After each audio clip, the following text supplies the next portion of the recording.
Hello students, how are you? Сәлеметсіңдер ме оқушылар? Қалдарың қалай? Бүгін біз сіздермен 3-ші сыныпқа арналған People's Book кітабының 30-ші және де 31-ші беттеріндегі тапсырмаларды орындайтын боламыз. 30-ші беттегі 30-ші жаттығуды орындайтын боламыз. Listen and read. Тыңда және де оқы. Бізде 3 сурет көрсетілген, әрқайсысын оқып шығамыз. Біріншісі. Hello, my name is Angus. And I'm from Scotland. I'm wearing my kilt. It's our traditional costume. Do you like it? Сәлем, менің атым Ангус. Мен Шотландияданмын. Менің үстімдегі киіп тұрғаным килт дейді. Бұл біздің ұлттық костюмымыз. Саған ұнады ма дейді?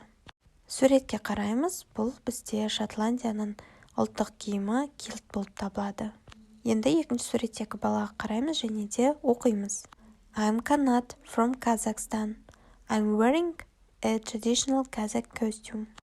I like my black and gold jacket. Менің атым Қанат. Мен Қазақстаннанмын дейді. Менің үстіме киіп тұрғаным қазақтың ұлттық костюмы. Маған қара және алтын түстес жакет ұнайды дейді. Енді үшінші суретке қараймыз да оқимыз. I'm Marumi. I'm from Japan. I'm wearing my favorite pink and white kimono. Енді аударамыз, мен Марумимін, мен Жапонияданмын дейді. Мен үстіме өзімнің сүйікті ашық қызғылт түсті, яғни розовый түсті және де ақ түсті кимононы киіп тұрмын дейді. Енді осы 3 ұлттық киімдерді оқып болғаннан кейін төмендегі тапсырманы орындайтын боламыз. Exercise 31, read and choose. Page 30. 30-ші беттегі 31-ші жаттығуды орындайтын боламыз. Оқы және де таңда дейді. Бұл жерде сөйлем берілген, сөйлемді оқығаннан кейін бұл қай елге жатады, қай елдің ұлттық киіміне жатады, соның барлығын таңдауымыз қажет. Немесе биді таңдап отырамыз. Ал бірінші сөйлемді оқимыз. The kilt a traditional costume from A. Scotland, B. Kazakhstan. Жауабы A. Scotland. Килт Шотландияның ұлттық костюмы. Екінші сөйлем. Kanat is wearing a traditional costume from Kazakhstan. Бұл жерде бізде B жауабы болады. Қанат үстіне Қазақстанның ұлттық киімін киіп тұр дейді. Үшінші. Marumi is wearing a pink and white. B жауабы кимоно. Marumi ашық қызғылт түсті және де ақ түсті кимононы киіп тұр дейді. Төртінші. Angus is from Scotland. A жауабы. Angus Шотландиядан. Next 5. Kanat likes his jacket. A жауабы болады. Қанатқа өзінің жакеті ұнайды дейді. Алтыншы. The kimono is a traditional costume from Japan. B жауабы болады. Кимоно Жапонияның ұлттық костюмы дейді. Енді 31-ші беттегі тапсырмаларды орындаймыз. Бірінші тапсырма number, номерле дейді. Суреттерге қараймыз да, сөздердің жәндегі сандар жазылған, сол сандарды суреттің астына жазып шығамыз. Бірінші суретте бізде кепка. Кепка бізде ағылшынша cap болады, яғни 0 деген санды қоямыз. Екінші бізде шарф. Шарф бізде scarf. 1 деген номерді қоямыз. Одан кейін бізде етіктер. Етіктер бізде boots. 3 деген санды қоямыз. Одан кейін бізде jumper. 4 деген санды қоямыз. Келесі бізде джинсовый шалбар, яғни бізде бұл jeans. 5 деген санды қоямыз. Одан кейін бізде қолғап. Қолғаптар бізде gloves. 2 деген санды қоямыз. Екінші жаттығу біз зат есімді көпше түрге келтіруіміз қажет. S, I, S жалғауымыз қажет. 0 бізде dress, көйлек, dresses, ES жалғанған. Көйлектер. Бірінші boot, етік, boots, етіктер. Екінші cap, кепка, caps, кепкалар. Үшінші scarf, шарф, scarves, шарфтар.